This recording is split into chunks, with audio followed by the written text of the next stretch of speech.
at ya, at ya. Tell you what's master, coming at ya, coming at ya. Rhyme style disaster, coming at ya, at ya. Tell you what's master, coming at ya. Welcome to the Cut the Bull podcast. I am Will Reilly. I'm joined by Helen Dale, a person of note. Helen is with us today. Australian writer, correct? Yes, originally. Australian writer, attorney, contributor to Law and Liberty, and looking through her full list of published articles and so on, a number of other sites and platforms, will it?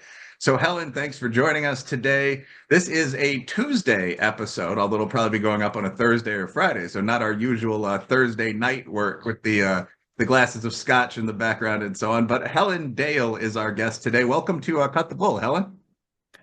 Thank you very much for having me, Will. I do like the name of your podcast. When you said it was called Cut the Bull, I had a good laugh. Yeah, we actually, Charles Love's idea. Charles, I believe, trademarked the bull. Counting me, we have 2 or 3 attorneys on our side. So it was a whole thing.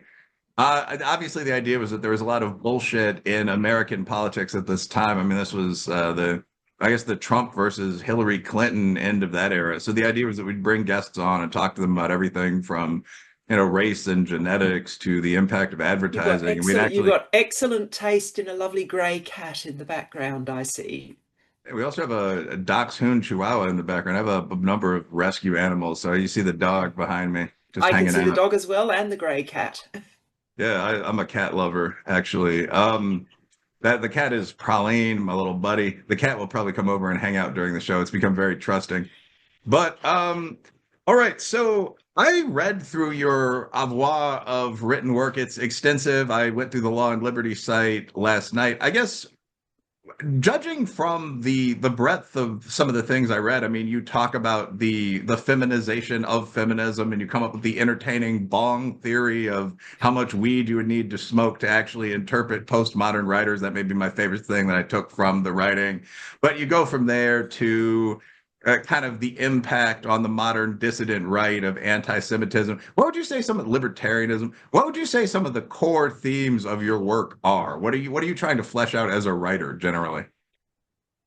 I started out in life as a novelist, and with a few very minor exceptions, a few short pieces published in local publications and occasionally in the racing press. I used to be interested in horse racing when I was young. This is quite common amongst country Australians. My first national publication was a piece of fiction, which was an extract from my first novel, The Hand That Signed the Paper, which is... You've got it here, Helen. Sorry about that to your producer.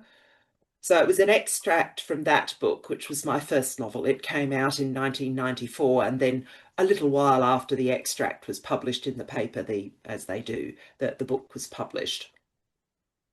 And this book won the Miles Franklin Award, which is the Australian equivalent of the Booker or the Pulitzer Prize.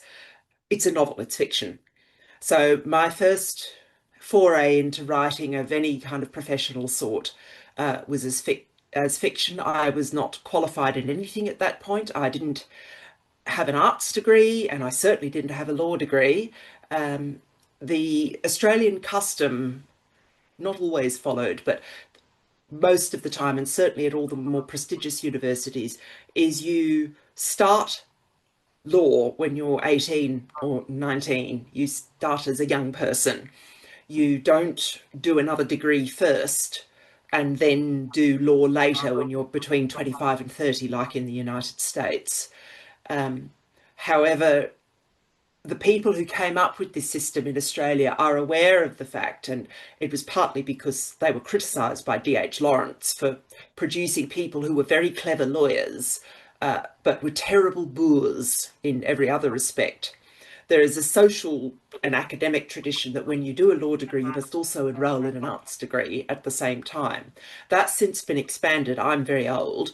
Now you can enrol in a science degree at the same time as a law degree, or a commerce degree, or an economics degree, and you do the two of them together, and inevitably the shorter qualification is finished in 2 or 3 years. And then as you proceed through the qualification, you do more and more and more law subjects until by the time you get to your final year, it's all law subjects. But it takes you 5 or 6 years.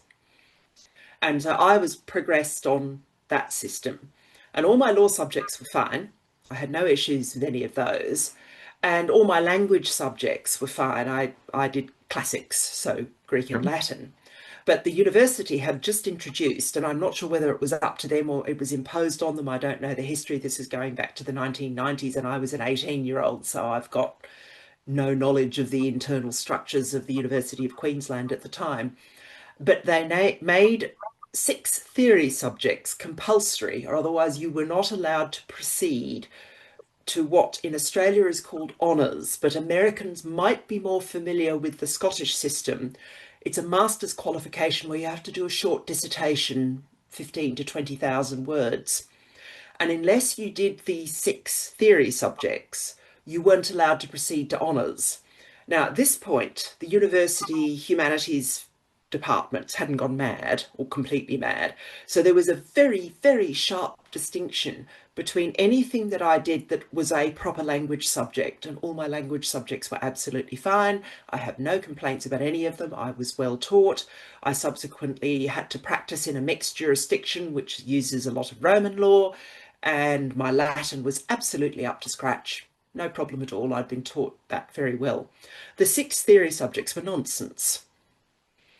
And that is where I developed what I call the bong scale, Okay. or Helen's the marijuana approach to intellectual endeavour, which is basically involved initially, because these were all postmodernists, so you would get Derrida and Foucault and so on and so forth, and we were expected to read it and write about it, and it was hermetically sealed.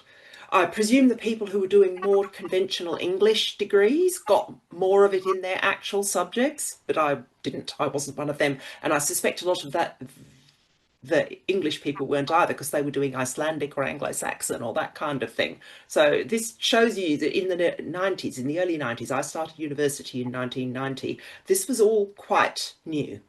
The madness that This we've is when all it seen. began, right? I mean, this is when Dinesh D'Souza wrote, what do you call it, Illiberal Education. This is when, I mean, Foucault was only translated into a real language, I'll say, to tease my French friends in the late 70s, early 80s. I mean, that stuff came Mm. out of Central France and their academy, and the Australians and the Americans were probably among the first people to really get a read of it and sort of say, well, we can I take this gibberish and we can make a discipline out of it as well. If I can say one thing about this, like my read of postmodernism, and I certainly want to hear about the other things that you make focuses in your writing as well. But my read of postmodernism is all that it's just very simple things like women tend to be less aggressive but slightly more intelligent than men, said in really incoherent nonsense fashion. Like, where's the passage that Judith Butler won the Bad Writing Prize for? Let's see if I can pull this up.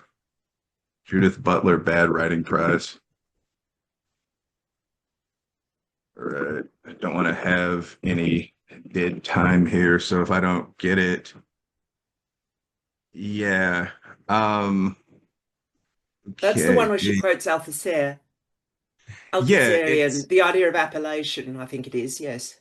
well, that's her second. I know what you're talking about. That's her second one, though. The classic bad writing is the move from a structuralist account in which capital is understood to structure social relations in relatively homologous ways to a view of hegemony in which power relations are subject to repetition, convergence, divergence, and rearticulation brought the question of temporality into the thinking of structure and marked a shift from a form of Althusserian non-military theory that takes structural totality. Anyway, like there are Yeah. different forms of power. Like it's all just the simplest sort of stuff, just said in a nonsense, like hit the blunt Yeah, FU way. what I did, this is going to probably reveal something about the Australian education system, particularly when I went through. It's a little bit different now, but it hasn't changed a lot, particularly at the older traditional universities. You get into an Australian university, and you certainly did in the 1990s. There was no affirmative action for anyone, and Yeah. you got in based on marks. And the marks were a combination of your board exams that you did in high school, which still exist, You may have heard of the Higher School Certificate, the HSC, and a test that when I went through was called the ASAT test, the Australian Scholastic Aptitude Test. It's not called that now, and it's called something else. It's taken over a couple of days, and it is really just a glorified IQ test. That's all it is. And these two lots of things are put together, and that determines what is now called your ATAR, Australian Tertiary something score to get in to university. And the courses, and this used to be absolutely rigid, have cut-offs. The cut-offs are always were always in the newspaper, and you would get people standing outside the Courier Mail building in Bowen Hills when I was a teenager, because you could get the newspapers really quickly because they would come straight from the printers, and you would find out whether you'd got in to your favoured course. It was all listed in the paper. So what that meant, though, is law is very prestigious, medicine is very prestigious. You needed the highest marks for that.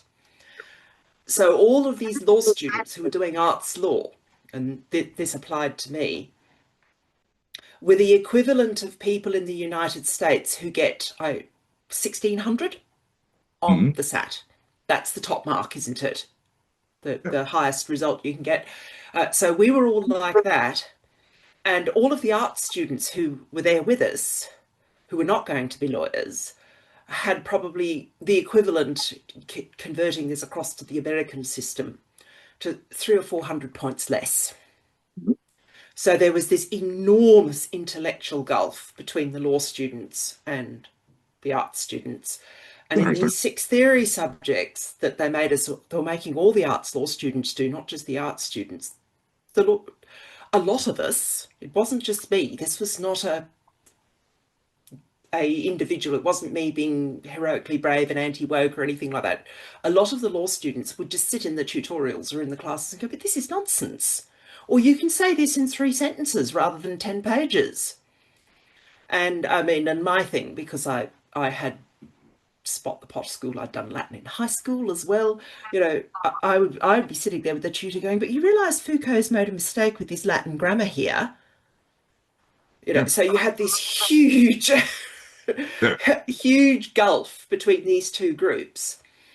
And initially, and I have some colleagues who did this, people would argue against these things in pieces of assessment and get terrible marks. And I was one of those people too. I got a piece of assessment, I got a terrible mark. And I'm vain, academically vain, and I hadn't experienced terrible marks in my life for anything for a very, very long time, probably not since primary school, where I spilled water on my maths test or something. And I just thought, what am I going to do about this? So initially, for a few months, I tried to see if there was something I was missing. Yeah, that's very common. Okay, what am I missing? Maybe I'm missing something here. Don't prejudge. Don't assume. My father always used to say, when you assume, you make an ass of you and me. Yeah. So I tried to figure out if I was missing something. And after a few months, I came to the conclusion that I wasn't missing something. This was just nonsense. But I had to get through these subjects. And in order to be allowed to proceed to honours and do the things I wanted to do, and also not make a mess of my academic record, you've got this same person getting sort of straight A's in all their law subjects, which is quite hard to do in a Commonwealth British system where the marks are much traditionally, not so much now, but historically when I went through, much, much harder to get good marks. So I just made a decision to lie and tell the academics what they wanted to hear. But I found that quite hard to do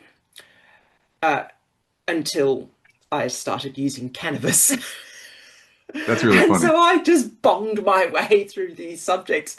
And not only did I get high distinctions in them, I won subject prizes in them. They gave me money. So this is actually amazing. I want to focus on this for a second. So there are 2 things here. First of all, a lot of young conservative men and women watch this show, and I do want to note this. What the guest is saying is good advice. If you use a blue book system in the USA or the UK, my own advice would be, just lie. You know, just write like Karl Marx, graduate, go out, and then do whatever you want as a doctor. But secondarily, so you're saying that you found that if you just got high and partied for 2 hours, you could then write, you could understand Judith Butler perfectly. I find this fascinating. And I made perfect sense, apparently. I have no recollection of anything that I wrote. And I remember once in the exam where I actually quoted the Butler, Yeah. the Althusser passage, not the one you read, the next bit that is Mhm. very famous for bad writing. I actually quoted a bit of that. Apparently, I have no recollection of doing this. What I do remember is I walked into the exam, never drink alcohol, that makes you stupid. Sure. But the relatively mild cannabis that was around in the 90s, I do remember going to sit in the exam and the papers were on the desk and the invigilators, proctors, you know, exams with proctors walking around the room. And one of them came over to me and said very quietly but very kindly, "You smell like a pot plantation," which I did think was good. Yeah. So there's a, I don't want to just keep saying there's a lot here. I do think there's a very important point in that people who are, have you seen, are you familiar with the midwit meme on like US social media? Is that the one where the really dumb person and the really smart person agree, and then the one in Yeah. the and they draw the bell curve off the front of the book, Yeah. the bell curve, No, that's yeah, exactly. and then the one in the middle is the person who's sort of got an IQ of 105 or something, and is Yeah. talking complete bollocks. Is Yeah, that the one? that's exactly Yeah, right. yeah. There's a big country looking, you'd say bloke, we'd say dude, just like sitting there. Mm. And then there's a guy at the other end who's like a Jedi Knight with the hoodie on. And those two guys are perfectly agreeing, like, stand up for your girl. And there's a guy in the middle with a fashionable haircut that only covers the top of his head and actually glasses a lot like these. And a couple other features like this, polo brand polo shirt. And he is saying some complex nonsense. I think this kind of illustrates that in that there's this entire genre of midwit nonsense that was kind of inserted into upper middle class public life maybe 30 years ago. And there are a lot of people that really do think it's really deep. And then there are a lot of other people that think it's bullshit from the HR department that you have to get drunk to cope with. And the second group of people is generally, when you encounter them, much smarter. I mean, as a young executive, I've gone through all kinds of training seminars and how to avoid raping your coworkers or whatever. And it's exactly the same sort of thing where you have people that are taking this incredibly seriously, and then other people that are just sitting there bemusedly, unable to believe that they're putting up with it, you know, leaving for a couple hours during the middle of it and so on. So yeah, that's, if I can ask, who is the contemporary author that you have to get the most wasted to make sense of? Is there one? Would it be Butler? Would it be Um, Derrida? no, no, the one that annoyed me the most, because he does actually is capable of writing quite clearly, was Sure. Foucault. Fair enough. Because I found what he was trying to do was make a set of ideological claims. It took me quite a long time to come to this conclusion, and I can explain how I did it. Um, you advance a set of ideological claims to cover for the fact that he's a nonce. I Interesting. suppose I have to explain that British word to No, no, American. yeah. Well, I think You most people do, who watch this would, yeah, yeah, it's like to fuck kids. if you're not British, and a nonce is a, don't Pedophile. make me tap the sign. A Yeah, yeah, nonce touches kids, okay, is a pedophile. And the thing is, initially, because I didn't do French in high school, I did Latin, but my father yeah.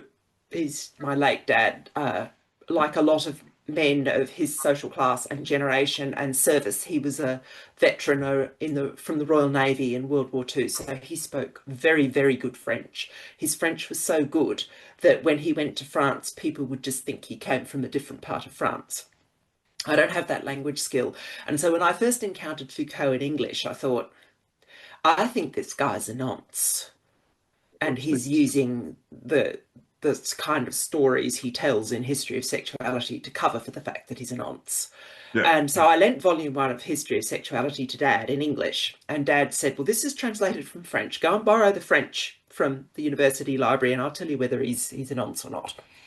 And so I got volume one in French from the university library. It had to come from store, and I had to go because my parents Yeah. were in the country. I had to go to home to take it home with me on the back and get Mhm. permission. And Dad read it, and he said he got to the end of it. And he said, "Yep, you're right. this guy's a nonce.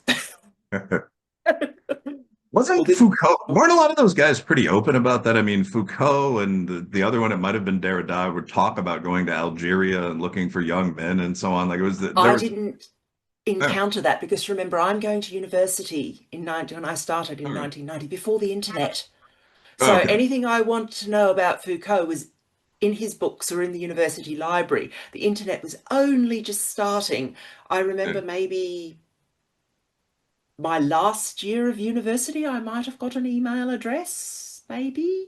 And it was dial up and very slow. I remember wanting to get a picture for something or other, I can't remember what it was, of a whale. I needed a picture of a big whale doing his big water spout. And I finished up finding where there would be one on what was the ancestor of the old Greenpeace website. And I can remember this, my sort of first encounter with the World Wide Web, of having to get the Greenpeace website and waiting for 20 minutes for my whale picture off of their website to load. So you Yeah. couldn't find out other things. I didn't know until much later, many years later, when the internet became widely available, that Foucault had all this dodgy sexual history and so on and so forth. I mean, he was fairly obviously gay. I mean, but I'm gay myself, you know. This is the whole joke about it takes one to know one, you know. But he was fairly obviously gay. You can kind of pick that up from the writing. And Dad said that, oh yes, this guy's obviously flamboyantly gay. Um, and make jokes about the Royal Navy and rum buggery and the lash now, if you wish.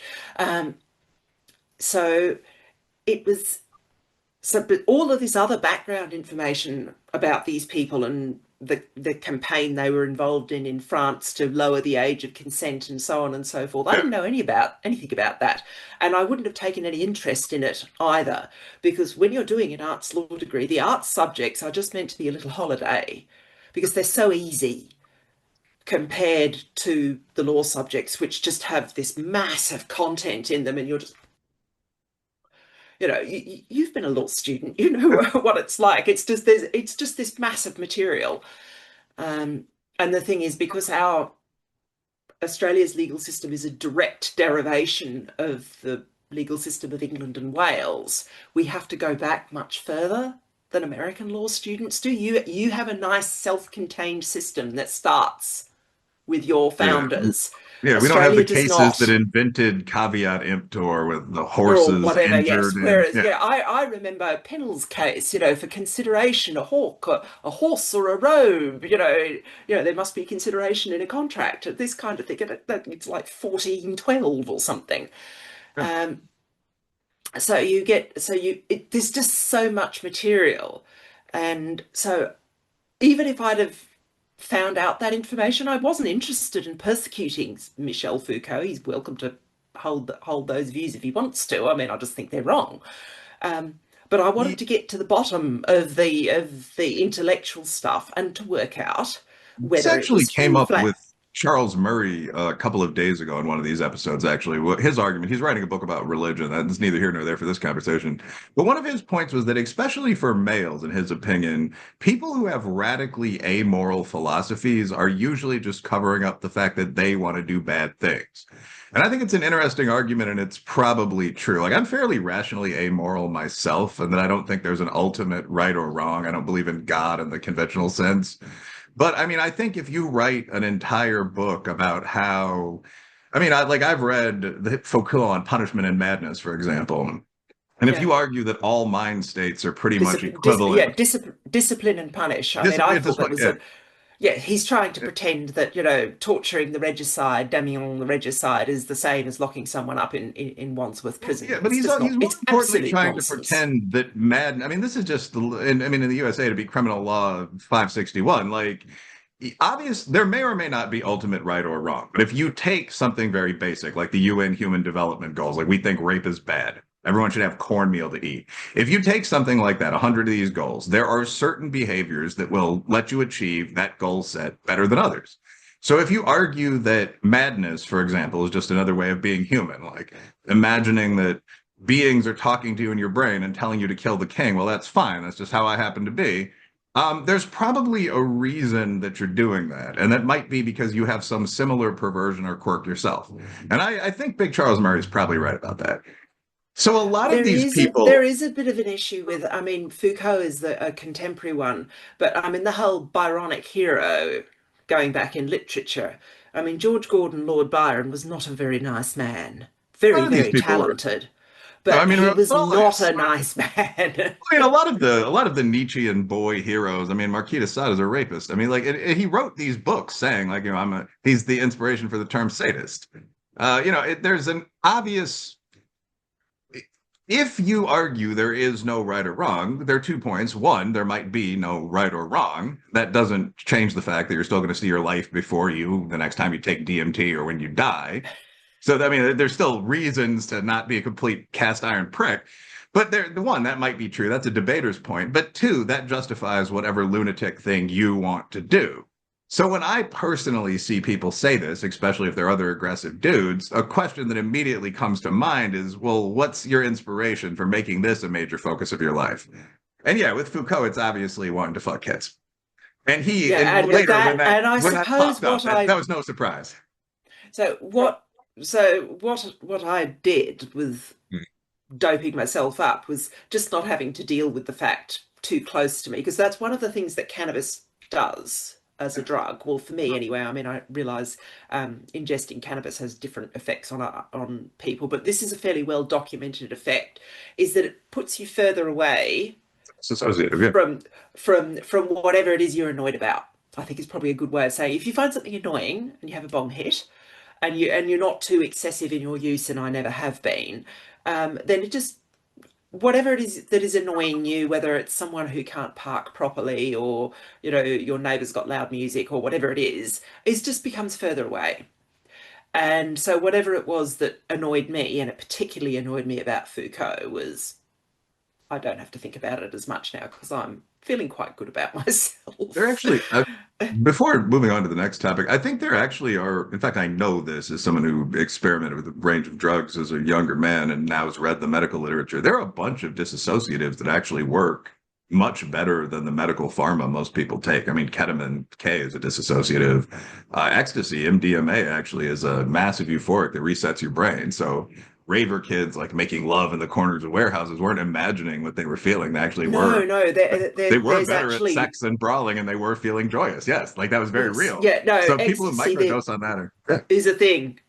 Yeah, that became a big issue in Australia because there was a band called Itchy and Scratchy that had a top number one hit in Australia, and they got up having won the like the Australian equivalent of a Grammy, but for the local music, and they got up and thanked the Australian ecstasy industry. That's I thought, hilarious. yes, I like. Lords of Acid did that once, as I recall, the UK grime and rave group. I mean, and their songs were like "Go fuck" in the audience, and people would do it. And I don't really think that does any harm as long as it's consensual. But anywho, that like that. I think that the idea that drugs didn't work was one of those pathological things on the right. I remember watching the camera footage from a rave that a group of my friends once threw, and a buddy of ours who was a former soldier beat up 15 people. He had taken some combination of drugs, and it was literally like watching light move on the edge of a knife. Like he was good, but like people would move toward him, and he would like flash pad. Like, it was watching a human move at 10 tenths of potential.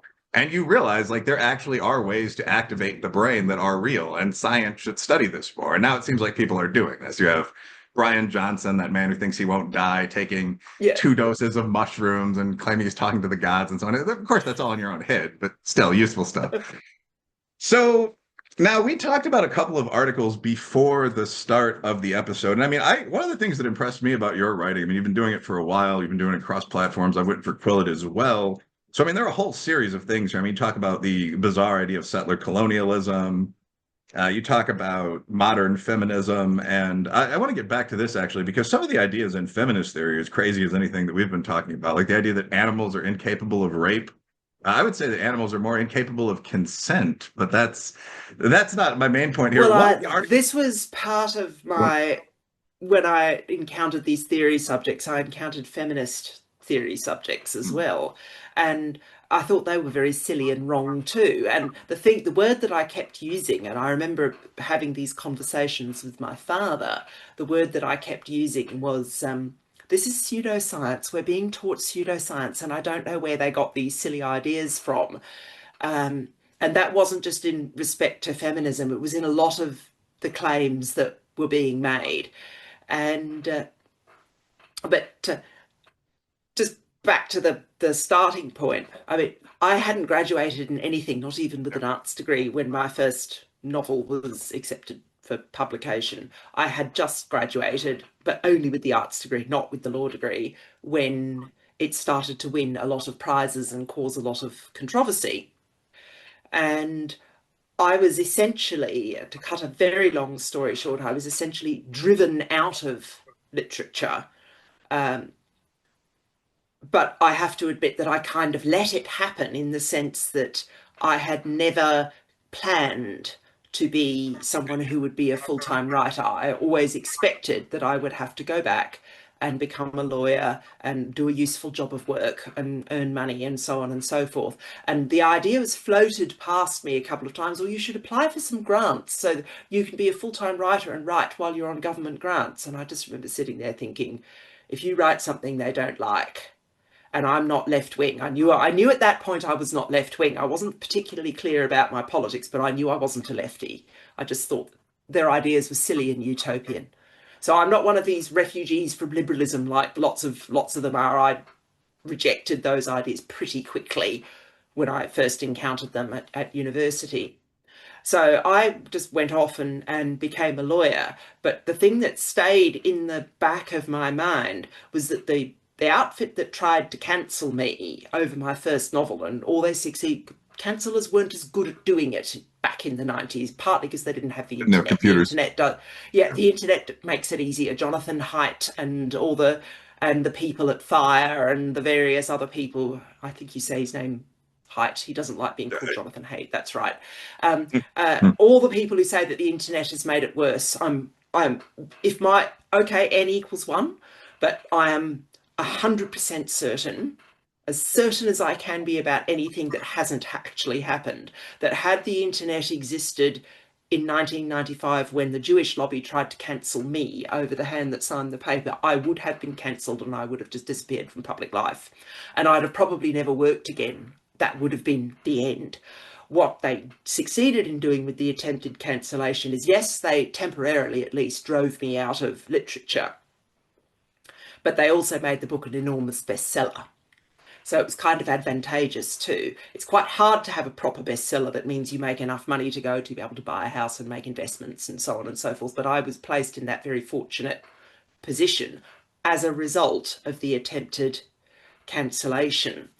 Partly because of that economic success, the cancellation didn't go away, and I was pursued into new opportunities and occupations. So years and years later, I'd get objections to my admission. I don't know what you call it in America when you are admitted to practice at the bar or as a solicitor. I would get letters written to employers, including law firms. You know, one firm I was at working at for a while, they were absolutely deluged with hateful letters about me. And this all came to a head, and you're going to be sort of quite shocked at the gap of time, because this happened over a period of years, and I was never sacked ever, but I did have a situation where people clearly didn't like the amount of correspondence they were getting from Jewish lobbyists, and so I would be eased out. And the expression that's used in employment law in Australia and in the UK is constructive dismissal. I never litigated over that, but I did get quite a good payout from one employer just through a process of negotiation. But this all came to a head when I took a very senior role, I think what you would call a chief of staff in the United States, to a parliamentarian in Australia who was elected to the Senate. He was Senator for New South Wales. Quite a big deal, quite senior. And anyway, the same people who'd gone after me in other jobs started writing to the parliamentarian. And he exploded. He got absolutely furious about the behaviour and started publicly talking about it. And I started publicly talking about it. And he asked me, how many years have you been putting up with this? And the thing is, my boss, my senator boss, had always been considered himself to be very pro-Israel. Mm-hmm. And so he got very annoyed. And one of the comments he made was, these people have got to learn to stop fighting their battles like this, particularly in a country like Australia. And he was very critical of the trade union movement. He was very critical of the way it could be corrupt and the way they could be standover merchants and so on and so forth. But he was also aware of the importance of the trade union movement in the context of Australian history in protecting the speech rights of workers. So making it very, very hard to dismiss an employee because he or she disagreed with the boss's politics.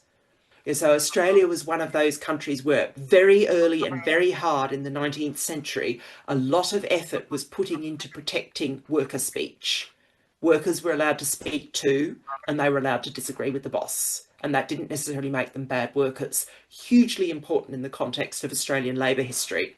This is actually a point I want to kind of interject and talk about for a bit because this is something Yeah, I think sure. the right or the center right, which I think we both fall on, doesn't make enough.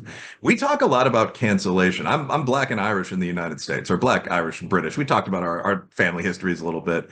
But all of those groups have a pretty long history with union rights in America, as you probably know.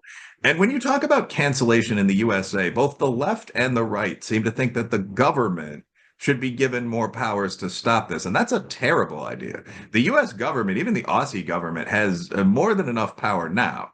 What we've seen in the past were things like working men's, working women's collectives that would stop that. That's one of the things the unions came out of. If you tried to fire a steel worker for joining a strike for another union, that was not possible. And over the past 50 years in most major countries, we've seen the power of the unions decline. So you're making this point that one of the ways that workers could gain more protection against cancellation, harassment on the job, this sort of thing would be some restructuring of the old union structure. I mean, Well, is that correct? one of the things I had to write about in the Quillette piece, which Yeah, deals with some litigation under Australia's Fair Work Act, which is the main industrial relations legislation in Australia. It's called the Fair Work Act. And it basically embodies all of these principles and all of the campaigns and very, very significant rights and legal victories won by the Australian trade union movement going back to probably about 1860. So it's quite a decent amount of time.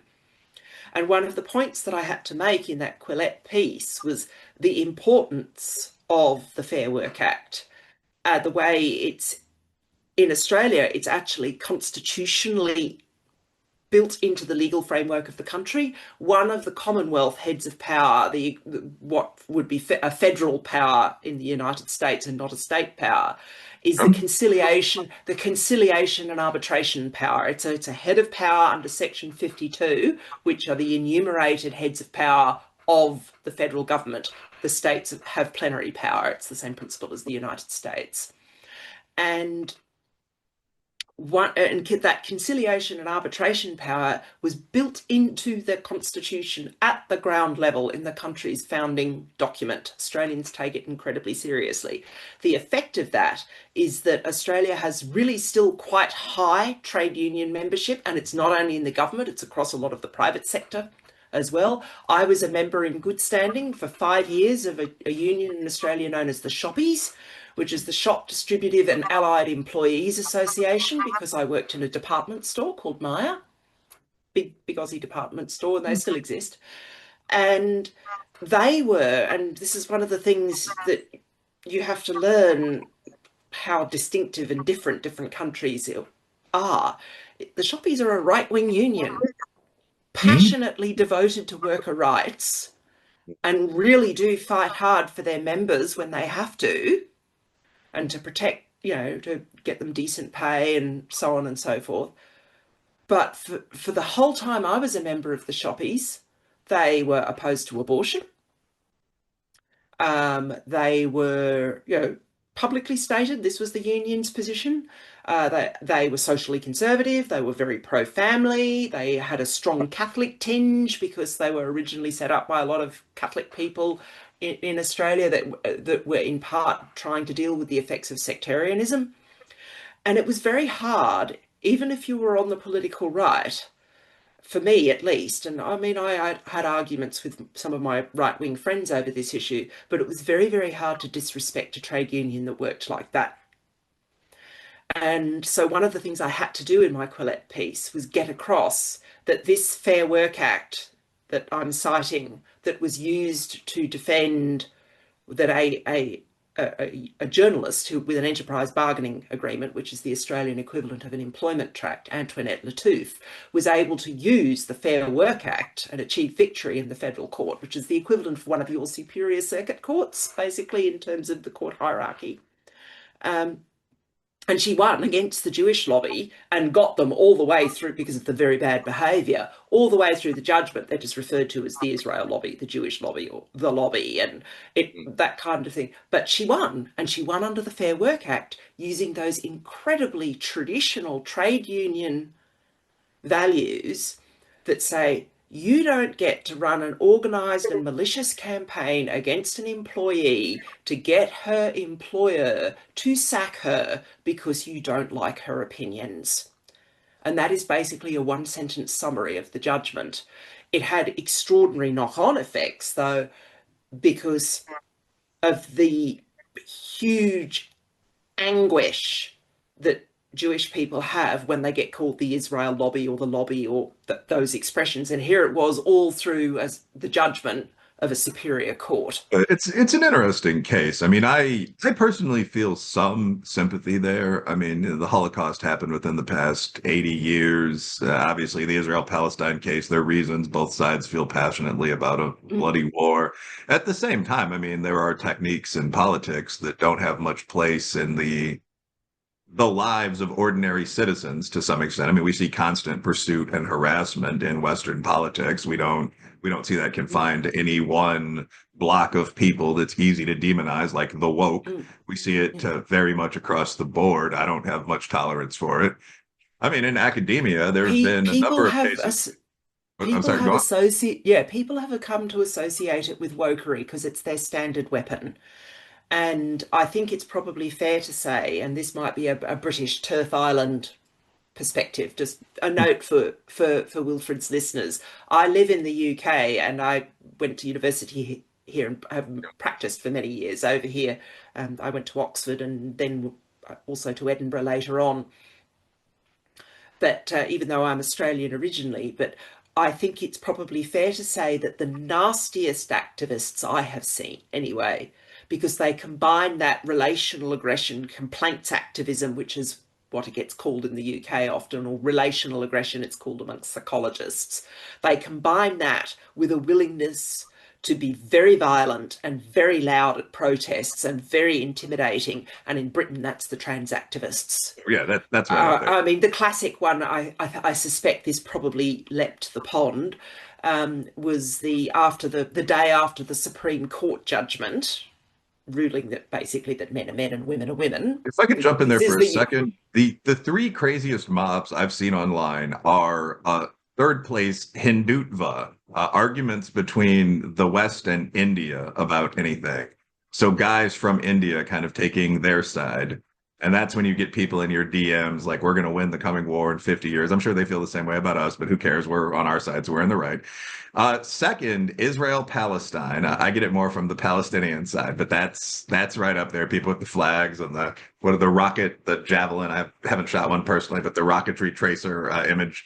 And number one, absolutely trans people, trans activists. But the anime profile pictures, rape threats as a man, just the craziest, by far the oddest mob online. And I will say, and the nastiest in Britain, they are the nastiest. Like, they're the nastiest. The Jewish lobby just does cancel culture. They do relational aggression. The pro-Palestinians that they have brought across from the Middle East, the Arab street. And so they try to win the street. If I could say one more thing about the trans mob, trans try to do both. They do, but if there's a third element as well, I am pretty aggressive myself. So when people threaten to kill or rape me or something like that, I'll often respond, or my lawyer has advised me to say something like, a humorous response would be posting a picture of my gun cabinet and saying, "Don't try it, King. Suicide is a mortal sin." And when I do stuff like that, most people are like, okay, good shot, bro. Like an Arab guy would just be like, okay, I threatened you first. However, the trans activists will No, respond to it doesn't that. work. No, no, it does work, but they will then respond by crying and saying, "Do you want me to kill myself? How could you? Life is tough enough for a poor trans girl. You monster! You're a male jock. You're a local lord. You're threatening a sweet, innocent baby with a girl wand. Like it's Okay, just the maybe that's crazy." an American difference because the ones in Britain just escalate. It's No, extraordinary. Um, actually, that might be a male-female difference. I think that if they realize like this guy could actually kill me, they're probably going to be, not that you couldn't, but they're probably going to be just, the response would then be to say, "Oh, I'm just kidding, but you're making me suicidal." It would just be like to do the craziest, most mentally ill thing in every situation because they're nuts. And that, by the way, I do think is a subtext of the trans conversation in terms of locker room access, so on. What's been forgotten here is that, especially if you're talking about severe autogynephiles or something like that, you're talking about people that are classically mentally ill. Like the DSM was modified 6 years ago. I mean, this is known for almost all of human history. So we seem to be kind of forgetting that. Like if someone is a suicidal pervert that says they're the opposite sex, you don't necessarily want to respond to that by saying, okay, we're going to do exactly what you want. But that was all of social policy in the West until very recently, which is extremely bizarre. Look, even I can remember I when I was a very, very junior lawyer, I completed in Australia what's known as a pupillage, which is what you do when you a baby barrister. Your system's very different. I think you might say trial attorney. That's someone who does the speaking, goes to court and talks to the judge, that one. And so I completed a pupillage so that I could do this.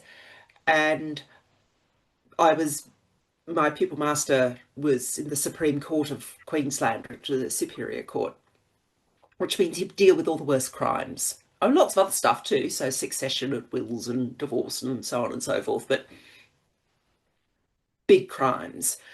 And one of the things that became very clear to me very quickly, like within the first 6 months, was the crossover between fetishistic cross-dressing and sex offences, particularly child Oh yeah, sex of course. Yeah. offences.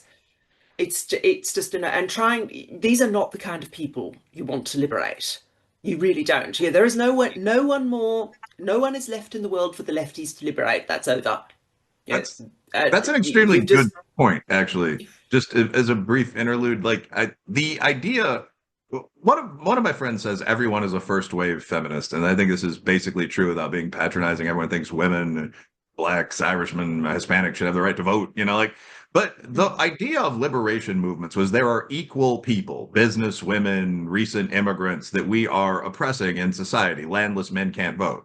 So we should stop that. That was the idea of liberalism for a long time. Great movement. We all honor it today. We've built statues. But taking that same philosophy and applying it to the people that don't have rights today means that you end up lionizing groups like pedophiles, where we now see like the MAP movement or felons. So yeah, we don't have that many large groups left. I mean, so you get like predatory animal rights. It becomes a serious problem. That's all I well, have. there's even been elements of that, and I, despite having, because I grew up in Australia, I have some sympathy for aspects of the environment movement, but at the edges of the rewilding movement, some of it's really quite anti-human, and I look at them and I think, I wonder what's going on there, and I don't like to inquire too much.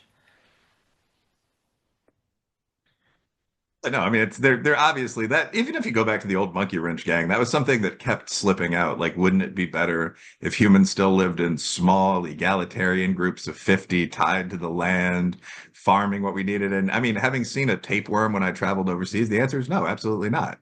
I No. mean, everyone would be illiterate. The basic, no modern philosophy, whether you're talking about contemporary quantitative stuff, even feminism itself, none of that would survive an actual return to nature.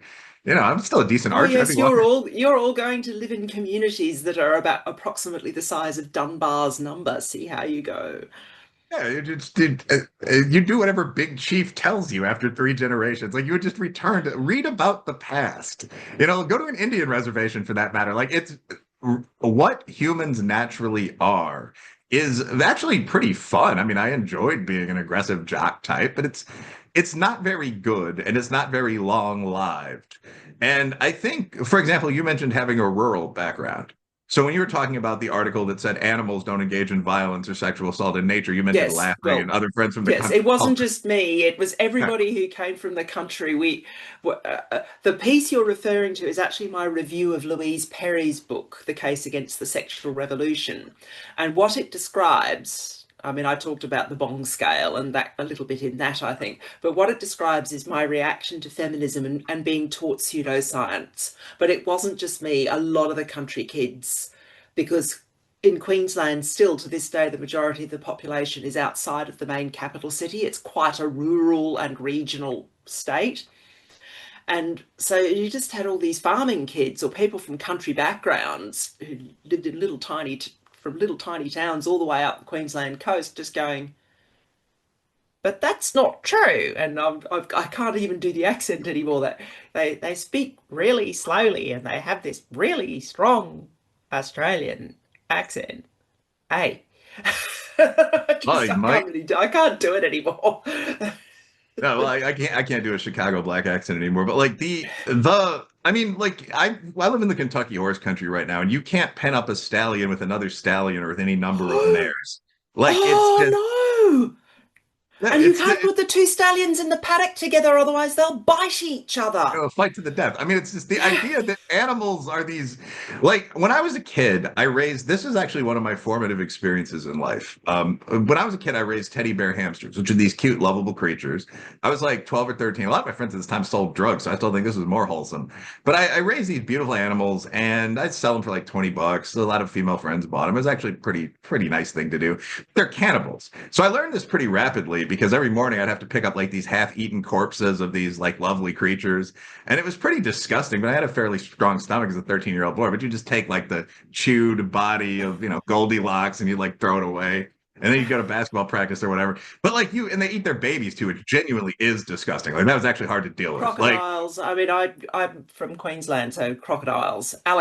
Different species. they're, You have they're all alligators in they're all Florida, cannibals. They but generally they don't eat eat their own young, but crocodiles. they'll hunt each other's young. Notoriously eat their babies. Yeah, that's even worse. But See like, it. so it's just that is what nature is. Like in nature, and again, this conversation of on X, we were talking about this the other day. Did men or women have it worse historically? And one guy resolved the debate by saying, "Well, women obviously did, but compared to the men that lived." And posted like these historical battle deaths and was like, like there weren't incels in the past because the bottom 30% of men were just dead. Like you'd put them in the front of the battle line and you'd let them charge first, and then the other side would wipe them out. And Well, then the people quite that a were lot. actually It's just interesting. Quite a lot of civilizations, and it's very well documented in two, Mhm. actually equated deaths in childbirth with deaths in battle. Absolutely. Yeah. And so Sparta, famously, the graveyard for warriors, Mhm. it was women who died in childbirth and men who died in battle.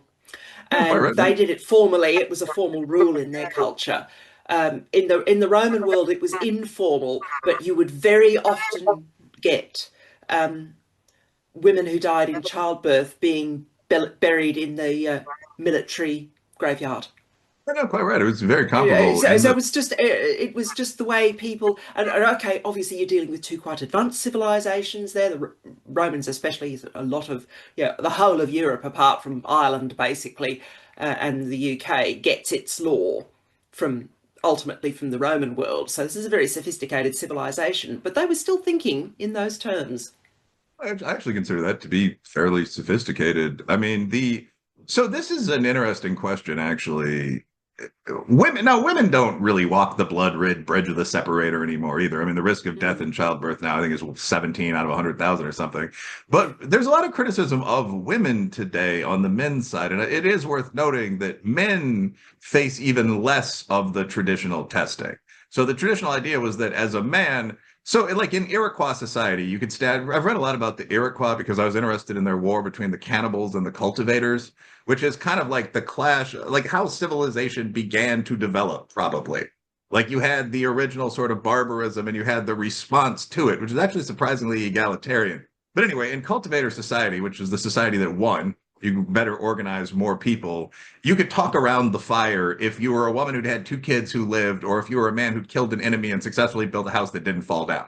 So there was Yeah. this, and it's blunt, but it makes sense, you know. You'd probably check the house before you let the guy do it. So I think that there are a large number of men in society right now wondering what the current equivalent is of killing an enemy and building a house. And I mean, one comment would be, we still have the Marines. The current equivalent could easily just be killing an enemy and building a house. But there seems to be a lack of enthusiasm among guys for doing that. So, I don't I mean, know, I've built because a the house, but thing, I've actually one of the mine. things with the Marines is a good place to start. So you don't have to, I've read about this because of the obesity problem in the US. Mm, Young people who want to join the military have to do fat camp first so that they can then proceed to basic training. If you want to short circuit this so you don't have to go to fat camp, go to the gym. absolutely, yeah. Start working out. It's good for you, especially if you're a guy. Yeah, that's weird. Like I'm fat now, which is a problem even at my age. But I mean, when I was in high school, like this is actually something that's really interesting for both men and women. Uh, a core root of the problem here that underlies everything that people complain about, from like extensive porn use to unreadiness for the military, is the extension of childhood and the rejection of normal human training. So, I mean, when I was in high school, I was a varsity athlete, and everybody was. I wasn't anything exceptional. I could have gone to like a D3 college. But that the percentage of men that are today has dropped from, I believe, 60% to like 20. So just all of the preparation for life, like, are you a good enough competitive athlete? You could pay for a bad college or join the army. Used to be 60%, now it's 20%. So you see those rates of preparedness for life declining. And as that continues, I mean, you see the things that go along with that, like virginity for males in high school has gone from whatever it was 30% to 70% because people don't want to sleep with fat dudes that can't run or jump or kiss them. So how do you get people back to being normal? I don't really know. Well, I mean, I you did beat them this until they, in the context of, I mean, I'm one of I plan my pieces out a long time yeah, in advance, and I should perhaps disclose by way of background, I know Helen Andrews slightly, and I know her husband very well because he's Australian. yeah, And they used to live in Australia. And Helen actually, she's another Helen, all the Helens. She used to work for the Centre for Independent Studies, which is a centre-right Australian think tank that I've had a lot to do with. As in, I was the keynote speaker last year for the CIS, the Centre for Independent Studies, at their Concilium convention last year. So I've had a lot to do with them over many years.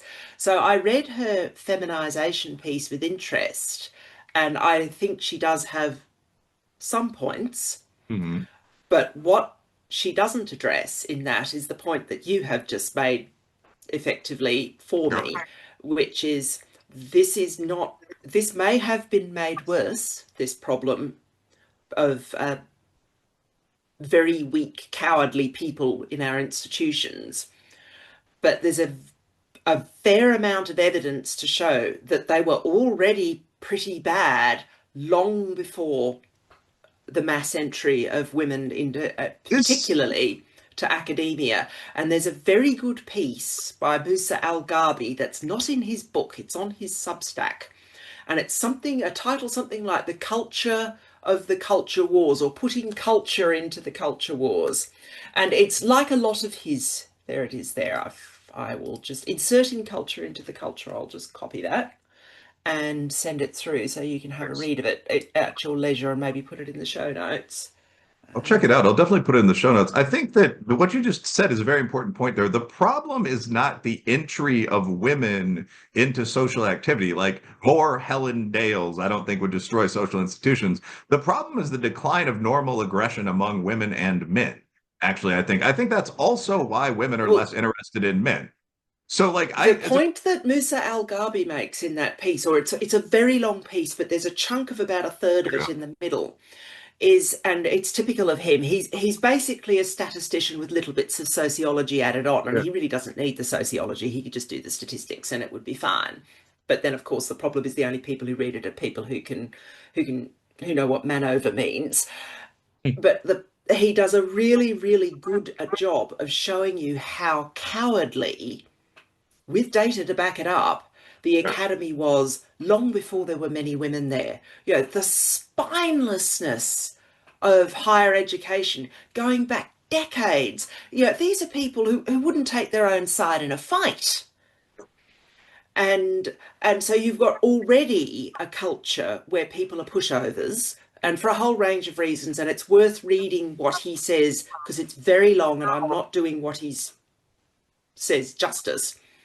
But the way he builds up the evidence base for this, and it's so much so that I actually have a little theory that I want to write about for Law and Liberty, but I haven't done enough research on it yet, so I'm just exploring it, is it suggests to me that completely separately from the mass entry of bright women into higher into the academy, is there may also be a problem, a wider problem of cowardice, like you're talking about with young men and women now, but there also may be the possibility that bright people who are also disagreeable, so the ones who didn't listen to the chief when he said, don't go down there, there's a monster, and did go down there and either found a new food supply, because that's what bright disagreeable do, or actually get eaten by a lion. Bright disagreeable people, and I fall into this category. This is why I've had all these enormous fights in my life with people, and I just won't lie down. I just keep fighting. I know what I'm like. Was selected against, probably because most of the time down the path there actually was a monster that did eat us when we said no to the chief. And so what that means is you've got a situation, and this is just Helen's theory, could be a complete brain fart, a problem where there is a correlation, and that's all it is, I suspect. Trying to get to the bottom of it would be very, very difficult. But there is a correlation between high intellect and cowardice. And that was already there in higher education. And then women who are more cowardly anyway, because of greater levels of agreeableness on average, have just made an existing problem worse. But the problem was there. And I think Musa Al-Gharbi, and the virtue of his piece, it was 2 weeks, it came out 2 weeks before Helen Andrews's piece, so it's not in response to it, it's just his research, it's just him going through ideas and dealing with what he calls the conformity gauntlet of academia. So I think there is quite a lot in you and I are just kind of spitballing here, but I do think there is quite a lot of evidence for this. I mean, I mean, well, we're just making stuff up. I mean, you also have to wonder about the impact of, World Wars I and II, and then the following decolonial wars between the great human races on bright, brave people. I mean, the huge percentage of highly intelligent, brave men were killed. I mean, there are estimates of the percentage of intelligent, aggressive men that were killed between World War I, World War II, communism in Russia and China in the decolonial period range up to 70%. So people today, there's very well somewhat different. documented evidence of some of the most talented, the bulk, the flower of Britain's youth in the Great War, 18, World War One. I mean, the officer corps of the British Army was just butchered. It really was. They actually died at much higher rates than the ratings in the Navy or enlisted men. Yes, absolutely. And then you had World War II 30 years later, and then the decolonial wars, where I mean Mao Mao and the other great resistance movements fought the Brits for 30 years. I mean, so you would have to look at. I'm sure you could do this if some genetic biobank really made all of its data accessible, but what percentage of the potential offspring of elite British lineages in 1910 actually survived to 2025? And I would suspect that would be on the order of 5% or something like that. It's not a lot, and I have to say, my father's family is very posh. My mother's not, but my father's family is very posh. And the only reason there were so many of his family still alive to migrate to, and that's the other thing that has happened as well. Louise Perry makes this point. A lot of people, particularly English and Irish people with get up and go and real talent, the place they went to was Australia. Yeah. The Scottish people often with real get up and go tended to go to Canada, hence Nova Scotia. Or America. But Or America, yes. But so you do a lot of these people with real get up and go after the War of Independence. Yeah, so there's in that window where the Brits and the Americans really don't get on very well. But there are lots of other colonies that people of British background can go to, and Australia was one of them. Louise Perry's argument, and I think she is probably right about this, is that Britain did export a lot of talent to Canada, to the United States, to Australia, to New Zealand. There's that as well. Um, Yeah, probably. I mean, I think that everyone accepts that genetics are real until it comes time to discuss the possible operations of genetic selectors. And this goes in all directions. I mean, so for example, I've debated genetic hereditarians who argue that African Americans or even Irishmen have lower than average IQs. And one of my responses is always, well, couldn't we just select for 100 years and outperform you guys? And it's treated as though some greatly heretical thing has been said. Well, why would you do that? That's no, I doubt it. I doubt it could be done. And the answer, I mean, it seems to be just the most sort of obvious statement imaginable. But what you're saying is 100 kind of the years, reverse. 100 years would be too short, I think. But you could, I mean, that's the basis of Gregory Clark's A Farewell to Arms, is that over a period of centuries, you can have that selection effect on a population. That's I think as a as emperor. result of, yeah. No, I'm being glib here, but I think as emperor, I could easily do that inside 100 years. I mean, just mandate Norplant for welfare. I mean, the only people, I mean, I'm not joking. The only people breeding would be those in the top half of the ability curve. This would be true for blacks, Caucasians, whatever. So, I mean, in fact, it would be, I guess my point would be, it would be practically very easy to do this. I think that moral taboos that have almost religious significance in the post-World War II West would prevent it. But in fact, it would be quite easy to do. It'd be quite easy to equalize, for example, the white, the non-Slavic white slash black gap in athleticism as well. So we know how to make humans perform. We don't. And it's a weird thing. And when I talk to friends in Oh China, yes, well, it's because the taboo there is eugenics. You'll be considered a eugenicist if you propose something like that. And this is Tom Holland's point: is that I mean Hitler was the great eugenicist, and we don't have a devil anymore. Instead of a devil, we have Hitler. that's right. And And before and Hitler, we had and and that's Napoleon. yeah. And before that, I've often had to make this point. Before Hitler, it was Napoleon. So much so, I've had to explain to young law students, they come across, a citation in a maritime case of a sea shanty that refers to Boney in very disparaging terms, sea shanties, hey ho, A this kind of thing. And little I bird have to does this. explain, well, Yeah. Boney is Napoleon Bonaparte. Oh God. And I have actually had a young lawyer say to me, they're singing about him as though he's Hitler. And I said, well, to those people, before Hitler, he was Hitler. Yes. It's funny that they mean Satan. Yeah, no, but I mean, I guess my point would be the simple fact that Napoleon Bonaparte fought aggressive wars for gain doesn't mean that fighting aggressive wars for gain is bad. If we're going to muck about in the Middle East every 20 years, we had to take the oil. Similarly, like eugenics, which everyone engages in when they're on dates, are not evil. We shouldn't kill citizen people, but the idea that you could easily make humans perform much better via embryo selection, or that you should regulate Well, surrogacy on women's I rights can issues. give you a more moderate example that's probably less scary to listeners. A lot No, of people think if you abandon liberal universalism at the level above the nation state, which is no, looking like is going to happen. So basically, that means the ending of the Refugee Convention, countries closing their borders, being very, very selective about who they admit. They may admit quite a lot of people, but they'll be very selective about it. Well, Australia has been doing this since 1990, just quietly disapplying the Refugee Convention to to its immigration and refugee policy.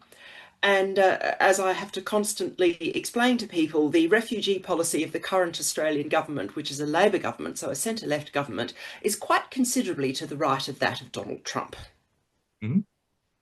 And if a coalition government, which is the Liberal Nationals, which are the centre-right in Australia, were elected tomorrow, very little difference. They might Yeah. reduce the number because they're worried about house prices, particularly in Sydney. But very little difference in terms of the approach to refugees and the approach to immigration take place. A lot of people who are critical of those who are opposed to liberal universalism, I think rightly, and think that you should control your borders, I think once again rightly, they think that it's going to turn into some Nietzschean nightmare and that we're all going to, like you were saying about eugenics, that we're all going to finish up killing people and so on and so forth. Australia hasn't done that. It's a well-run, prosperous, liberal democracy with very, very clearly set out rules about who may come to the country and who can't, and in what circumstances.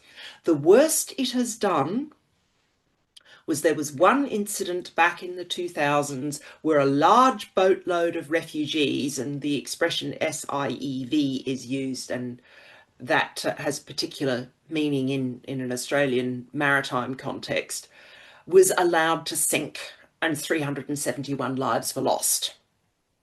That's And at the time, that's pretty serious, and people are now trying to say this to Starmer, and he won't do it, but someone like Farage might, of just telling the Navy to stand down and abandon them in the Channel in the middle of a really, really awful storm blowing up out of the Bay of Biscay.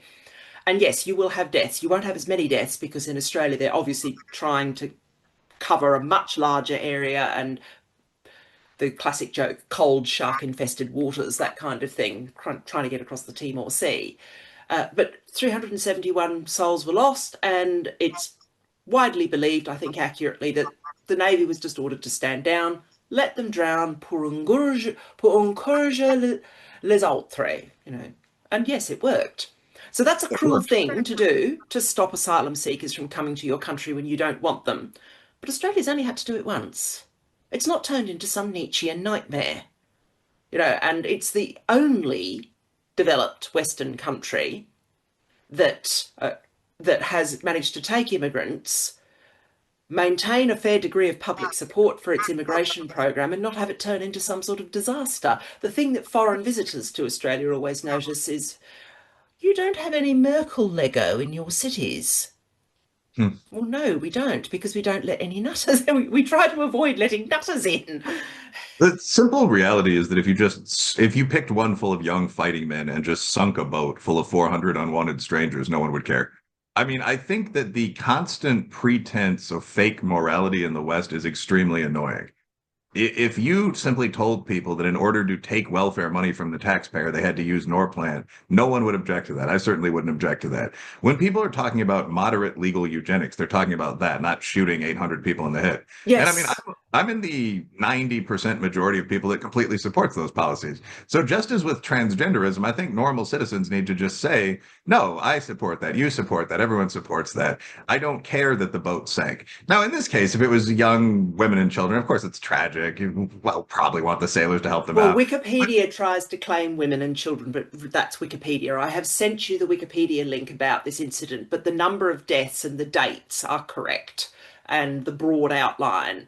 Just as always with Wikipedia, exercise caution because it is very biased to the left. Yeah, Um, I but would, that's what happened in Australia. They just made a decision.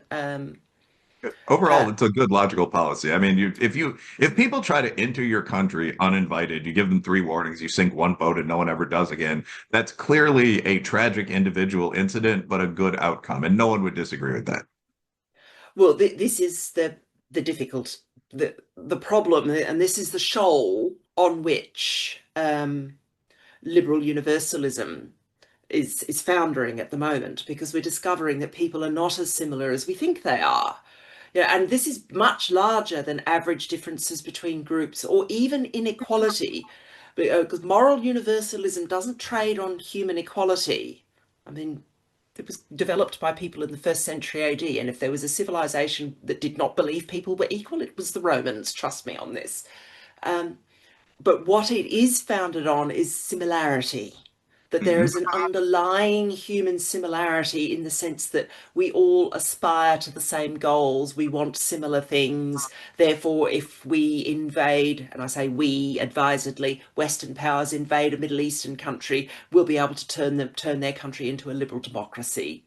That that is the kind of utopian thinking that it leads to. And the thing is, we are not sufficiently similar to do that. And even before you get anywhere near genetics or anywhere near race or anything like that. People are cultural packages, and those cultures have developed over centuries. They're not the work of 5 minutes, and they won't just give them up. I mean, it's you see this kind of silly thinking all the time.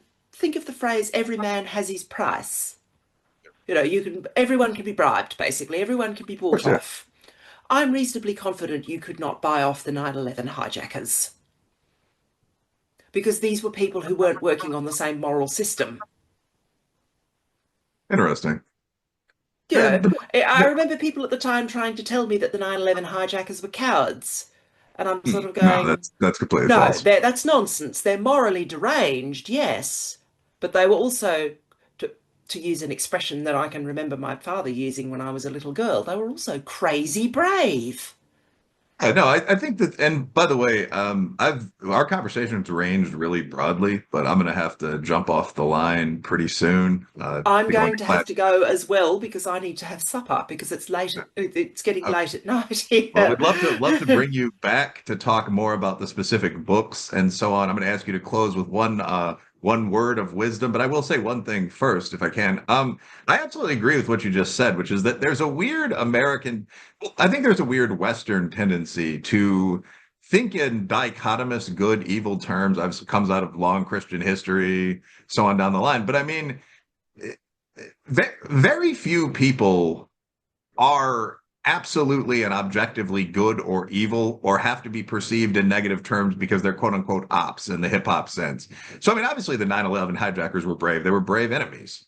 And I mean, that's how US cavalrymen and Comanche raiders saw each other. They hated each other, but there's no need to pretend that the other man is a coward. Similarly, I Yeah. mean, Vladimir Putin, he's a bit of a butcher, but he's a good leader if you're a Russian. There's no need to pretend that's not true. In fact, he's got some problems. He killed a lot of young men in the country. He's an aggressive and competent leader if you're a Russian. I'm not a Russian, so I want him to lose the war against Ukraine badly because I'm an American. I mean, like, it's none of this. There's no reason to overcomplicate this. Xi Jinping certainly is a competent leader if you're a Chinese, but I'm not. So of course Osama bin Laden was a good leader if you're an Arab terrorist. There's no Yeah. reason to say that that's not true. It's just Arab terrorists and Chinese communists are our enemies as Americans and Australians. It doesn't really have to go any deeper than that. We don't have to No. pretend that they're demons. Hitler wasn't a demon. He was the leader of the NSDAP in Germany, which makes him the most evil creature alive because he's the one trying to kill you. All right. On that note, Helen Dale, what is your word of wisdom at the end of this long Am conversation I about? only allowed one word? Oh, no, a passage of wisdom, a thesis of wisdom. Um, if you have had the experience of being cancelled or hounded, I like the expression hounded, which was developed by the Scottish writer Jenny Lindsay. If you've had that experience, I've had that experience, and it's very unpleasant. But if you approach it as an opportunity to take your life in a different direction, it won't have such a destructive effect on you. What you must not do, and that's why I was quite happy after there was a great big stink over my first novel to wait for a very long time before my second novel came out in 2017, Kingdom of the Wicked. Um, my first one came out in 1994, and I was a lawyer in between all of that. Um, that's fine.